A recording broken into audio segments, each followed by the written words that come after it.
Today on the Penthouse, we have an extremely special guest, Eric Thomas, the #1 motivational speaker in the world. He motivates everyone from professional athletes to rappers to entrepreneurs, all while owning successful businesses of his own. Even though he's been the #1 motivational speaker for years, his life wasn't always that great. His dad wasn't in his life and he was homeless for a few years, living in abandoned buildings and eating out of trash cans. Because I'm talking about my life, not something that I read. I ate out of trash cans. I had no business eating out of trash cans. I lived in abandoned buildings. I had no business living in abandoned buildings. But E.T., your daddy wasn't in your life. Your mom was a teenage mother. You grew up, come on, E, look at your circle. That's not an excuse. There is no excuse for not living up to your fullest potential. No excuse. While all of this was going on, he didn't let that affect him, and he grew an empire worth millions. Today, he's here to speak to us about his life, never giving up, and taking whatever circumstances you have and becoming a victor and not a victim.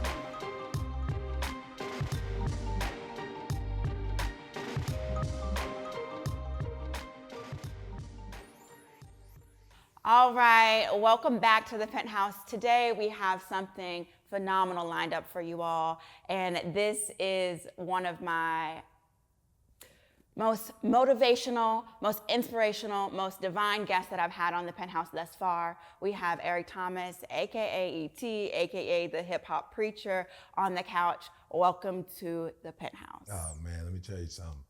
Wow, the Penthouse. So I heard about the Penthouse.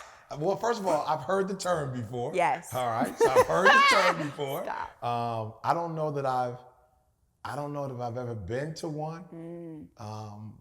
But I heard Swaggy talking about it, and I was like, oh man, whatever. I saw a couple, the videos. I saw, the room. But to be able to physically be in the Penthouse, walk around, is just a testament to one, our struggle as a people. Yes. And you guys are literally the dream, actualized. Yes. You know what I'm saying? So to be here, this is what our ancestors fought for. It's like access, opportunity. Yes. And here we are. And y'all are young with the opportunity. You know what I'm saying? Yes. So super excited to be here. As I ask you on the couch, I'm like, can I just chill? Yes. You know what I'm My saying? couch is your couch. You feel me? All the glory to God. And let me tell you this, I will say this. You are the only person that could ever get me out of bed looking like this I woke up at 4. Hey, I was ready. that's what So I'm I'm like, talking the about. grind is here, the energy is here. Yes. Yes. So just wait till the sun comes up. You're going to really enjoy the view from the Good. Penthouse, Love but it. we're ready. Love it. Okay, so for those of you that do not know who Eric is, which I find that hard to believe because I feel like everybody knows who you are. You're the #1 motivational speaker in the world. And when I think motivation, I think you. I want you to share your story. What was the turning point? How did you decide that you wanted to become a speaker? I was a part of what they call, a Christian ministry. Me and my guys, we'd come up with this ministry that we were doing on campus, and a big part of it was speaking. And I, of course, and I don't say this in a bad way, but they were much more talented than I was. So they would kind of lead the speaking, and I would do all of the marketing and the hype work. Like, come check out, you know what I'm saying? Promoting. Like, you gotta be there, you know. But every blue moon, they wouldn't show up because they had other priorities. And I got to speak. For me, it was just like, yo, this is what I'm gifted at. And it was something that once I figured out I could do it, I never let it go. Okay. Yeah, I never let it go. Okay, so you kind of stumbled into your purpose. Absolutely. Which we're going to touch on purpose really quick since we're here. A lot of people don't know their purpose, and I feel like how you did it, how God did it for you is how it should go. But what do you tell somebody who's just actively searching for their purpose? Do you tell them just sit back, relax, and chill? Or do you tell them grind, go get it, go find it? How do you guide someone into finding their purpose? I would just say, one, sometimes it's so close to you that it's hard to, figure out, especially when you're comparing yourself, to other people. I would say start with the people that's in your inner circle. Okay. Like, they would know. They're around you all the time. They would know what you do you're well. good at. You know what I'm Feedback. saying? Yeah, I'm saying they're around you all the time. They could say to you, man, I think you do this well. I think you do that well. And then I think whatever they say, believe it. Yeah. So if you don't know they're going to know. And if they know, like literally trust them. You know, the other thing I would say is, you know, look at the things that you naturally love and are attracted to. Like I remember being younger and I was attracted to, now that I look back, to Martin Luther King. You know, like how kids talk about, you know, Michael Jordan. I don't know that I ever watched Michael Jordan and go, I could be like that. Like, I don't know if I watched him and was like, yo, let me go get a basketball and try to, but when I would listen to Malcolm X speak, I would like, yo, that's, ooh, like Coretta or Rosa Parks. I would be like, I could do that. Like I could, like, even though I never said anything to anybody and I never even practiced it, in my heart of hearts, I was attracted to it, I was moved by it. And I think when we are attracted to things or moved by things, it is an indicator that that's probably what we could be good at. Yeah, it's you know? on purpose. So now you're established, you're starting to speak, you're gaining traction. Let's talk about the moment that you gained traction, which, if I'm not mistaken, and you can correct me if I'm wrong, is the "You Want to Succeed as Bad as You Want to Breathe" video that went viral that you didn't even know anybody was recording you on. And I know I got that video. My brother sent me that video, and I was like, yo, this is dope. This was like years and years ago. How did you take that moment and capitalize on it? Because a lot of people get that moment and they don't know what to do with it. You took it and you built a fortress. No You know, like an empire. You're mentoring people. How did you, where did that come from? So I think, you know, for my generation, before there was social media, it was like, you know, cassette tapes. You know what I'm saying? Like VHS. For real. You know, so when I used to speak back in the day, you didn't get that. Like, you didn't get that opportunity. If they weren't in the room, for the most part, they would never hear it. It's like it's over. So a hustle came from that, realizing like, yo, this one means nothing if you can't build off of this one and get another opportunity. So I just, you know, when in the mid 90s, when I first started speaking, and believe it or not, I literally believe I have messages that are equal to or greater. It's just nobody was recording. Then we didn't have YouTube, Instagram, Facebook. We didn't have all of that. So it was this hunger that after each message, you might get a church gig, a school gig, like you're gonna get something from it, but you have to be dope. Like, you gotta be dope when you do that event to get another event. So I think what happened by the time that one came out and it was on social media, I was like, ooh, this easy. Like it lives on. You know what I'm saying? Like, yo, your message could actually live another year, 2 years. I was like, this is incredible. This is not hard work. So by the time social media came out and I realized, yo, we can actually take this and use this to keep building, you know, our message, because that's all we were concerned about at that time. You got to remember, when I first came out on Facebook, Facebook was for college students. Like, adults just took that joker over. You know what I'm saying? Grandma had Facebook. I'm like, you're supposed to have a college like email for this, you know. But I realized, like, okay, got it. We don't have to sell out of our trunk anymore. People's phones and computers all over the world is the new trunk. And so it was like, yo, let's go, push. So even from that, I'm like, there's so many directions I can go with that. Let's go. Let's go with them. Because I'm like, okay, so one, I am gonna just go ahead and acknowledge your adaptability, because I will say this, a lot of people, especially growing up in your era, did not take social media well. They didn't take it as a plus and use it as a plug. They took it as this is not what's for me, and you really use that to your advantage. Absolutely. I wanna talk about this hunger that you have, which you consistently bring up all the time, and how you convey that to other people, because it's very clear that you've had a hunger since you were born, and it's very natural for you, but it doesn't come natural to everybody. So this hunger that you speak of, how can people get it? Tell them how they can get this hunger, or if you are not born with it, do you not just get, like, where does it come from? Can we make this hunger up? Do I need to find something? Like, No, you can definitely. You know what I'm saying? You can definitely make it up. Like, give us the, you know what I'm saying? Give us the keys, because. Yeah, you can make it up. You know? Yeah, and I would say you have to let your pride go, and you have to acknowledge that it hurts to lose. Okay. You know, and I think a lot of people who are like me grew up, you know, your father's not in your life, you homeless, you losing, you know? And it's like people are so prideful that they only want, even if you look at social media, and I don't think there's anything wrong with it, I just wish that they would be more balanced. It's like people only want to show when they're winning. Yeah. you know, and winning has its advantages, but losing has its advantages as well.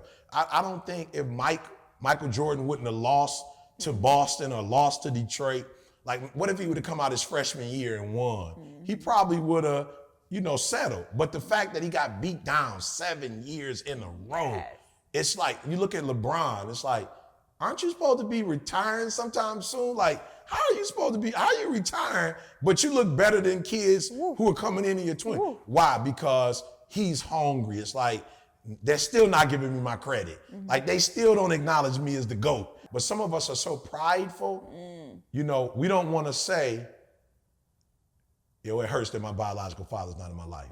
Like, we go, man, I'm not tripping on my man in my life. Nobody care about my man. Like, I'm good. No, you're not. Yes. Your father, the person that's supposed to bring you in this world and is supposed to be a model to God, our Father, which art in heaven. Like, yet you struggling. Just say it. It's okay. Because when you acknowledge that you're hurt, you are acknowledging that I got something I need to work on over here. There's some things I need to, whatever. So for me, it's like I became very okay with you losing. Yes. You losing, E, and this is going to be second generation to lose, the third generation to lose. Like, no, you got to stop the losing. So that's what happened. So now that I'm successful, I look at it as I can't take my foot off the brakes, because if you got, and again, no disrespect to my father, you know what I'm saying? I never want him to think I'm dogging him out, you know, but he wasn't in my life. So some stuff that happened. So whatever happened the generation before him, his generation, I'm trying to break that cycle. I know that the next generation, they just not gonna pick up my cycle easily.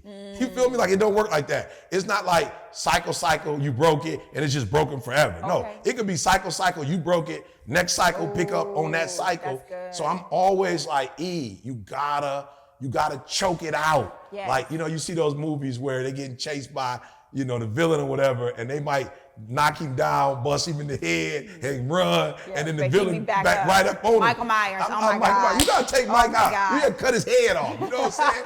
You just like, and I think that's why David killed Goliath in the manner that he did. He just didn't beat him, but he cut his head off to let it be known, like, yo, this is over. It's done. Like, we not dealing with this no more. The people who don't want to acknowledge that they're struggling, like, yo, that could be a trap. Like, maybe you're not struggling in some areas, but there are other areas that I always say I'm blessed financially, but people be like, man, I wish I had the money you had. Okay, maybe you do. I don't know. But let me tell you this. My money did buy us a house in California, but it can't buy us a home. Like, money can't have me and Didi blissful. No. You know what I'm saying? Yes, money, we have great insurance, but it couldn't stop Didi from getting MS. Now, will she have good health care? Yes. Absolutely. But can it stop her from getting the disease? It cannot. You know, can I buy a car? Yes, I can. But that car money can't buy me safety and security on the road. You know what I'm saying? And so it's like, yo, don't trip. Money has its place. Absolutely. And go get as much of it as you can. But don't think that this is going to solve this. And so for me, it's like, yo, E, it's some stuff your family has left you to deal with that they didn't bless you with. Now you got to get it. And now you got to give it to Jalen and Jada. And you have to know that it's not going to come easy to them. That hunger doesn't come from what you've accomplished. That hunger comes from what you still are seeking to accomplish. So if you feel like you've accomplished everything, then you're not going to be hungry. So to wrap that up, let me say this. You're the #1 motivational speaker in the world, but you're saying, quote, you still have to fight to stay there. You still put in your 100%, and that you're not slowing down. Foot is still on the gas. No questions asked. And I'm the #1 motivational speaker, but I'm not the #1 father. You feel me? I'm not the #1 father. My wife loves me, but there's still some stuff that she wants me to overcome. You feel me? So, so the fact that I've conquered this, it doesn't mean that you conquered this. Now everything else is conquered because of that. No, you still got work to do. And so I acknowledge that. I acknowledge that I'm #1. I'm grateful for getting up at 3. I'm grateful for all the content I put out. I'm not shying away from that, but that doesn't equal this. And Didi's definitely not. She doesn't know who E.T. the hip hop preacher is. And she like, I don't know who that dude is. That don't got nothing to do with me. But when you come to the crib, I'm gonna need them dishes washed. You know what I'm saying? I'm gonna need you to help me with these clothes. Like, yo, we retired. I'm not bringing nobody in to clean up. It's like, it's just me and you now. We don't got nothing to do. So there are things that are important to her that aren't important to me. So I haven't conquered one area, but man, there's millions of other areas that I'm not number one in, and I'm pushing to be number one in those areas. Yeah. Wow. Yeah. I'm just over here like shook because Yeah. you know how most people, they find that one area that they're good at and then they ignore everything else. Yeah. Well, it's easier to, right? Yeah. It's easier. I'm not mad at them. That's what we all want to do, but I don't want you to have a successful area. I want you to live that triple-double life is what we call it. Nobody looked up to Kobe because he could just score. He could defend, he could score, he could pass, he had basketball IQ. And it's just like, yo, when you are one-dimensional, you literally limit yourself. Yeah. But when you're multi-dimensional, like literally you can't be stopped. Okay, let's talk about mentorship because you are, we'll call you the father of mentorship. You like to pour into people. I've obviously seen it. I wasn't expecting our relationship to form the way that it has. I wasn't expecting you to, form a mentorship with Chris, but it just kind of happened that way. Two-part question. Number one is, who mentored you? Where did you get your inspiration from? Or did you mentor people because you didn't have any mentors? No, I mentored because I had mentors. Okay. So Dr. Philip Willis was the first in Detroit. He was the one that said, a foreign word, you have an anointing. Ooh, you'd never heard that before. I'm like, bro, I'm homeless. Whatever this anointing is, it hadn't hit yet. Yes. And it ain't helping me he was like, no, you need to go to college with Didi. You need to, so he was the first one. He spoke life over you. Yeah, and he put his name, like he called the university, did the letter of recommendation, kind of like the blessing. Vouch for you. Boy, and again, this is something that I never really talk about that was so phenomenal is the year I went to Oakwood. Okay. He literally left. He was such a good minister that he had to leave our little small church in Detroit and he went to Chicago. But the year I was there, he came to the school and did a week of prayer. Wow. And so to have my pastor my freshman year, like with me on campus, and he literally, it's a record. Wow. He baptized, I think, over 200 and something people while he was there. It was unbelievable. And you were like, that's I'm like, that's my pastor. Yes. And then Pastor Doggett came afterwards and became a professor. Okay. And we established a great relationship. He built a church. I was there. I have so many mentors, Kenny Anderson. It's just so many people who mentored me. Now, I have to say this, whether you know it or not, your husband was responsible for me going from passively mentoring to aggressive mentorship. Yes, tell me why. You know what I'm saying? Because he framed it. Okay. Like he started calling me OG. Oh my God. You feel what I'm saying? Yeah, I'm just being but real. You are, that's respect. Before that, I kind of like would mentor people from afar. Like I didn't want to be intentional and deliberate. You know what I'm saying? It's like I don't want to be in nobody's space. I don't want to tell people what to do. I don't, you know what I'm saying? I don't want to hurt nobody's feelings. Like if you come to me, I'll do it. If you don't, I won't. And even if you come to me, I'll be kind of passive about it, indirectly mentoring you. But when he said OG, it was like the Lord had given me a title. Yeah. And with that title comes a responsibility. So it's like, yo, I am. You know what I'm saying? And if I have all this wisdom and I have all this knowledge, I have to stop the generation before me from going through what I've gone through. Like that is like, yo, for real, I'm just being real. And again, one of the challenges in our community is that we don't have a bar mitzvah. You know what I'm saying? Like we don't have these identifiable times where it's like, you should do this, you should do this, you should do that. So for me, like nobody had ever defined that. So most of our young people, like this might be their first time with bread. So I don't know what to do. Well, this might be my first time in a marriage where I don't have 5 generations of people who've been together for 50 plus years. So it's like, yo, you got all this information, all this juice. You got to stop leading by example and you got to lead intentionally and deliberately. And I've never done that before. It's just always been like, watch my videos, follow me, but, when he said it, not only would he say it, but he would text it. And I was like, oh, okay, Holy Ghost, I hear you. I know exactly what you're saying. So no, I haven't always been as intentional and deliberate. There are so many of us who are successful unintentionally. Okay, so maybe you are talented and maybe you did have a dream and you have a goal. But the business side of what a lot of us do is unintentional. Yes. So for a lot of us, our gift and our talent has brought us into this great space, but it's unintentional. Yes. So God is like, since so much of what is happening is unintentional, you got to jump in there and walk them through so they don't go through the same. So I was mentored intentionally, but I felt like I'm gifted, just pure gifted to be an example. I'm a people person, I'm a shepherd, but that intentionality of leadership, I can't say that, before that term that I was being a good steward of all of the relationships that I had. Yeah.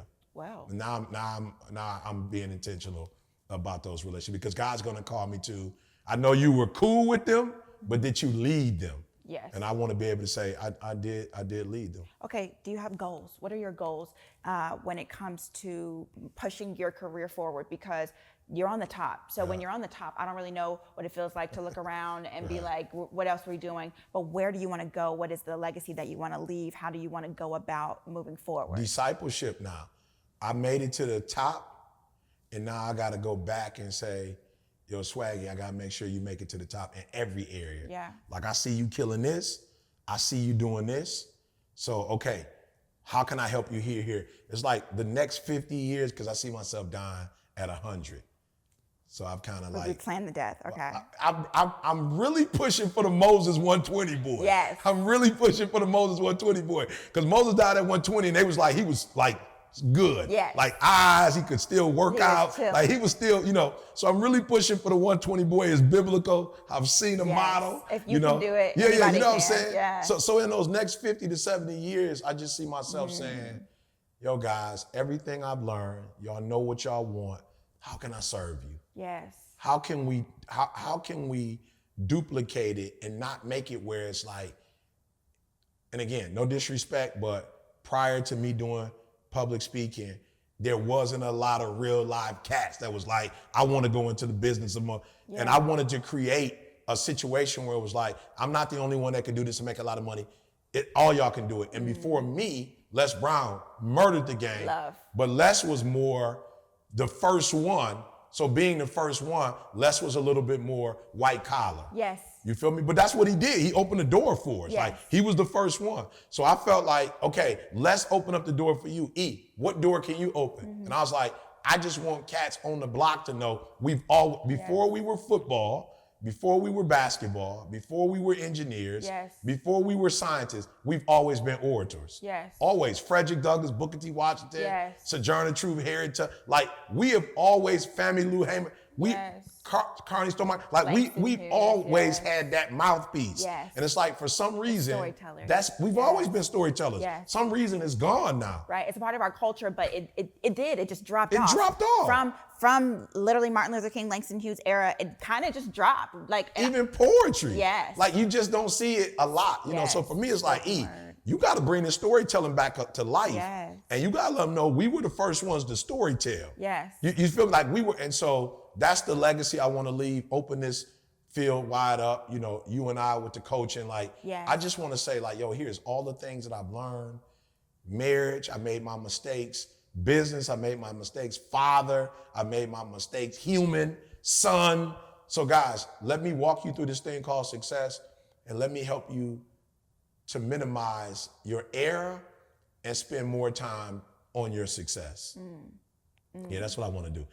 And prayerfully, the symbol of that will be the Nobel Prize. Oh. Because that requires, like basketball is, the NBA Finals. Football, the Barty Trophy, right? So for me, it's like, okay, what's my thing when I do when I bless all these people? That thing will be, my mama will have one in her living room, and then I have one in my living room. Yes. I might, you know what I might do? I might just get a chain with the Nobel boy right there. You feel me? It's a reminder. Yeah, no question. Yes. Yeah, it'd be my first one. I'll just have a Nobel boy and then, Yeah, maybe I should make my own before I even get it and just No start facts. playing And with just it. a reminder Yeah, of like, this is the goal. Yeah, no question. Yes. Yeah, I love it. I love that. We are two very high I personalities, and I know a lot of people do not know what that means, which means that you're going to have to teach them. We're going to have to as teach you do your them. thing. And I'm going to tell them, and as you're coaching me, I'm going to be coaching everybody else. That's my thing. Yeah. But kind of lean into, there's so many questions. Okay. Let's go. What keeps you charged? How do you get recharged being a high I? Because I know it's easy for us to kind of go and we're giving all of our energy to so many people and it's just part of our nature. But how do you recharge yourself? Oh yeah, okay. So one, you guys actually recharge me. So, when I get a text, Swaggy like, we went out to eat, you know what I'm saying? I cut my phone off, you know what I'm saying? I'm trying to handle, I'm like, let's go. Yes. Let's go.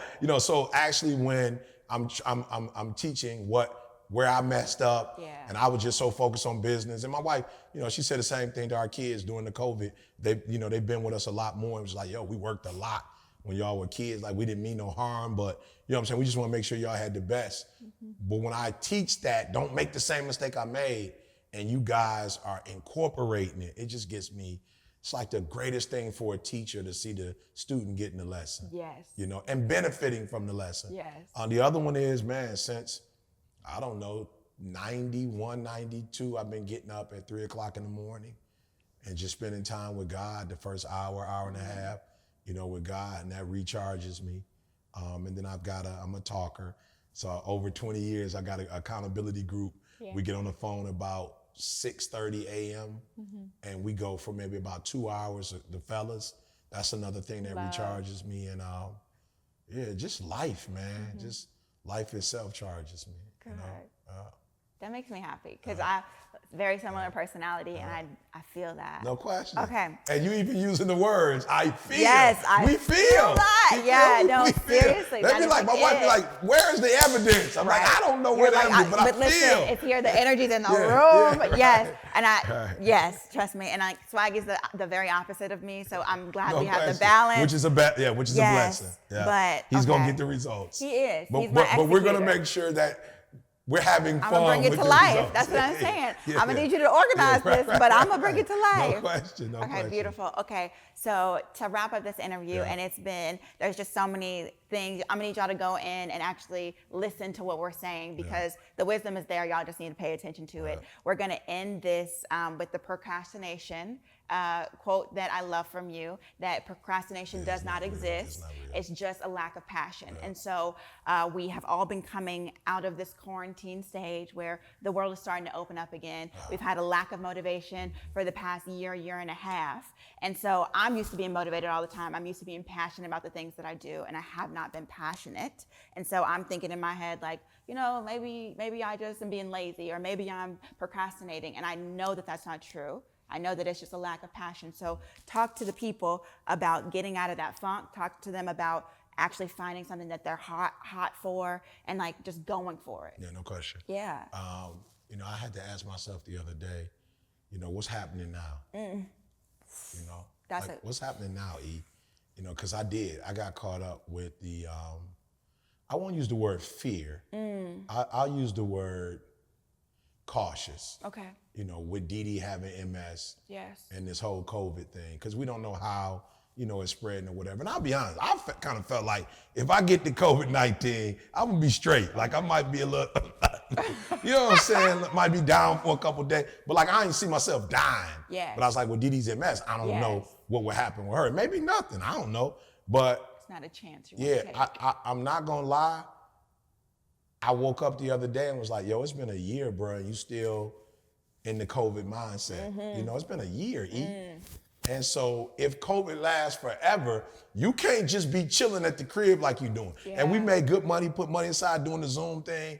But I'm kind of like, yo, E, you ain't no, today driving here is the first time I've been in a car by myself driving long distance to do something. Yeah. Because I was telling my people, I'm like, yo, I'm about to go do an interview. They're like, E, you about to hit ABC, NBC, what you doing? I was like, oh, no. I ain't ready for that. We're not there yet. One day. I ain't ready. They're like, where you going? And I told them, it's like, oh, okay. And I was like, yo, it's been a year. It's like unbelievable. But I had to say to myself, and I'm saying it to you because you probably think E.T. always.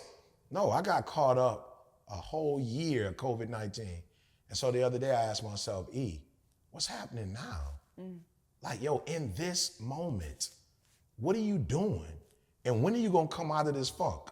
Like, when are you gonna get back on the road? When are you gonna do, people been hitting me up, E, when is the next conference?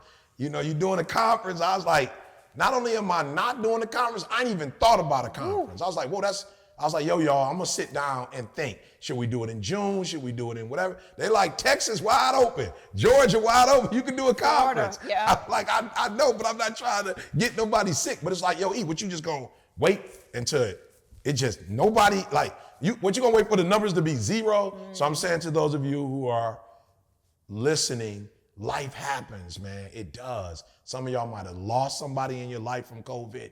You know, you might have lost somebody not COVID. I have to remind people there's other stuff. You know, somebody be like, you got COVID. I'm like, they could actually have something else too, like bronchitis. Like, you know what I'm saying? Like, it's a lot of other stuff that's out here. But I would just say to you, like, live in the moment. And even E.T. had to go, E, live in the moment. Like, what can you do now? I can get in the car and drive and come to this beautiful penthouse and do an interview. Like, you not go. Like, go, E. And then just driving here, believe it or not, just driving here was activating me like, yo, E, let's go. Like, I can't do this no more. So I'm saying to you, let's live in the moment and let's get out of the fear. Let's get out of the what if. No, stay in the what if, but not what if something bad happens. What if I blow up this year? What if this is the best year of my life? What if everything I've ever dreamed of? And if you start thinking about the what ifs in a positive, you'll find yourself going in that direction. But if you go like me, what if Didi gets sick? You'll literally find yourself for an entire year trapped in your house because the what if Didi gets sick makes me retreat. The what if this is the best year we ever had, that makes me go. So go, be careful, be cautious, be strategic, but don't procrastinate. You know what I'm saying? So that's what I would say to those that are listening. You control the moment. You control your life. You control your mindset. You control your dreams. Don't let COVID or nothing else control you. Period. Yeah. Period. Yeah. Okay, and on that note, it's just so crazy. We could go for hours, No, and this we is why I'm could. like, we're gonna cut the cameras off because him and I could talk for hours, and after this is over, we are gonna talk for hours. But I just wanna say that we love you guys, we believe in you guys, and we do this for you. We want you to gain knowledge. Absolutely. We want you to gain something that'll change your life in a positive way. So take it, leave us feedback, go ahead and drop the comments, like, subscribe, and come back for another episode of The Penthouse. We love you. That's a wrap. That's good. Yay! That's right? a real eye. That's what I'm That's saying. good. It's good. That's good. Right at 5:45 in the morning. I'm never late, but I'll just be like, you know what I'm saying, right at the moment. You know what I'm saying? I'm not gonna do people like that this year.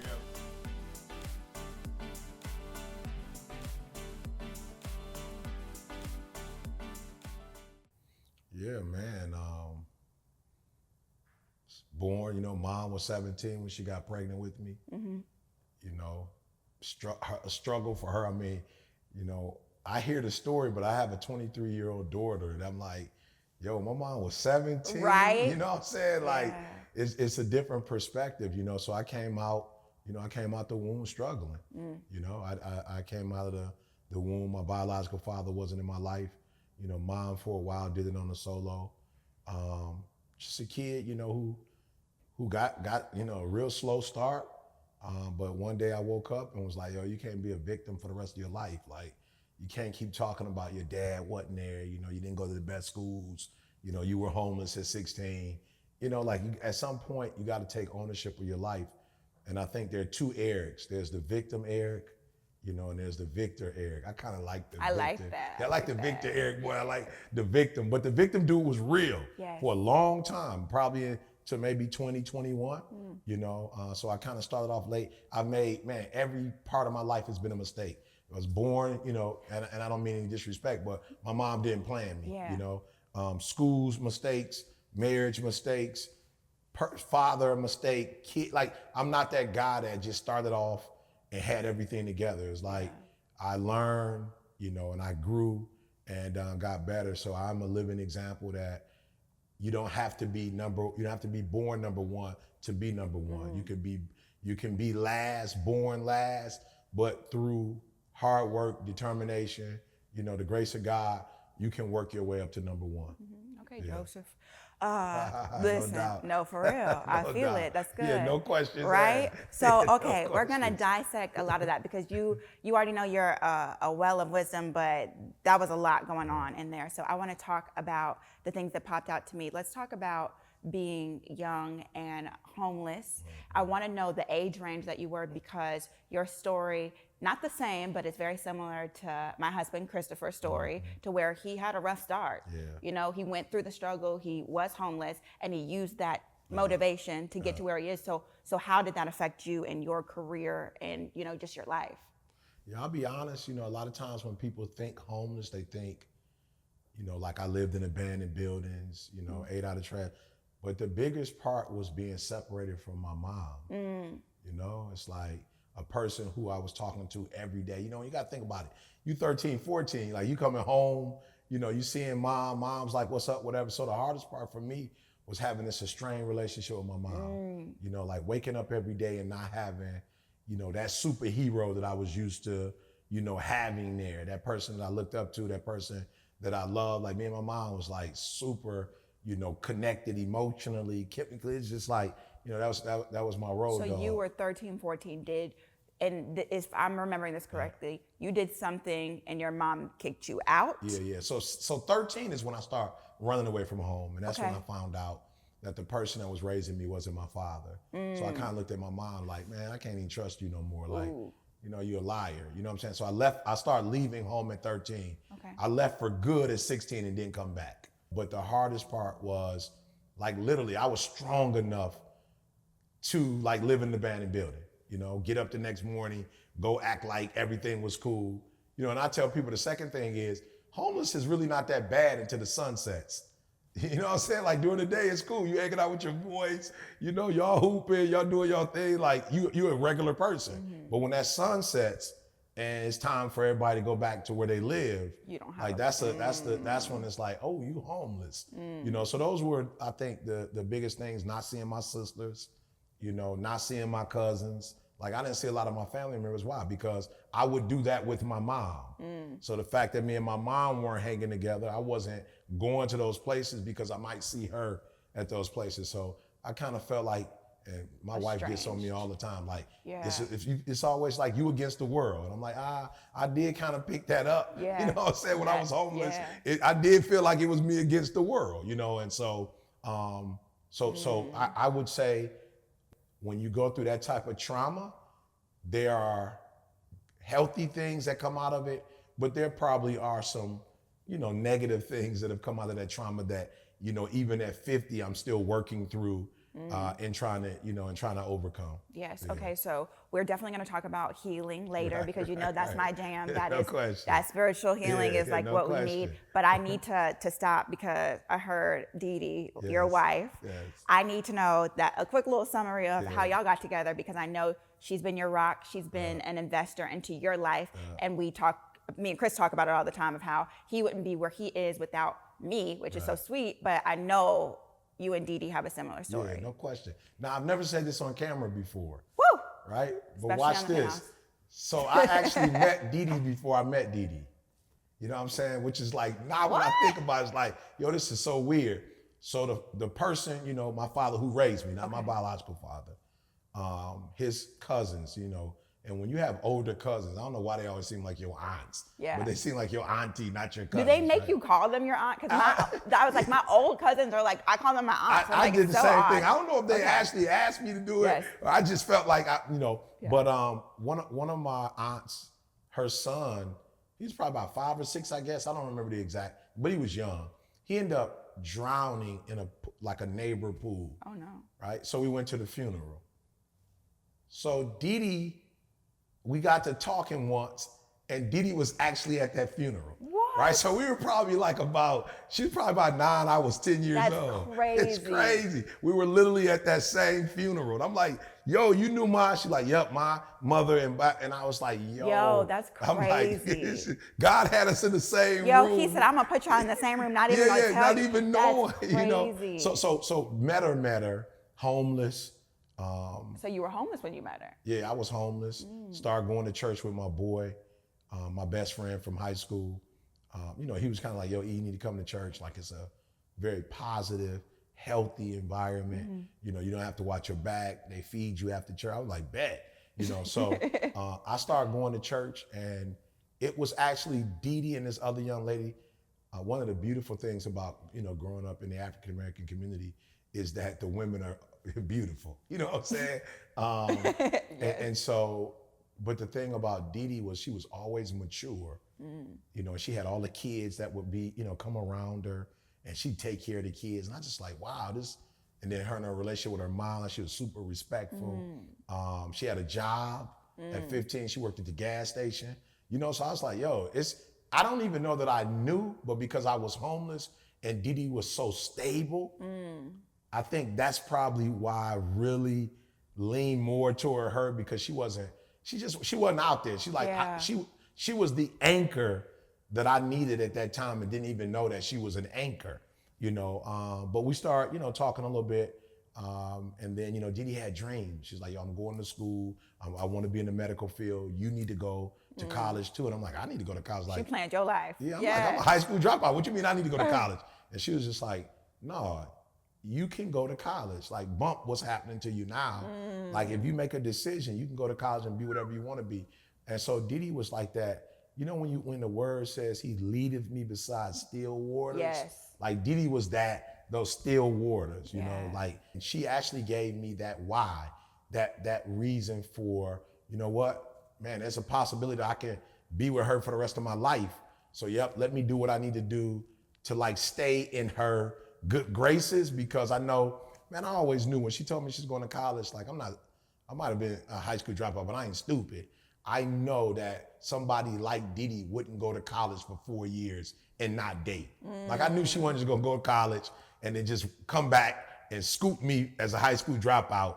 And I knew that. So I was like, the only hope you'll have of being with this person forever is you gotta get your GED. You gotta go to college, you know, and you gotta go wherever she is. Yes. So I don't know if I went to college. I went to Dee Dee. Yeah, you were like, I was chasing her. I wasn't chasing nothing else. I was chasing her. You feel me? Okay, that's beautiful. Yeah.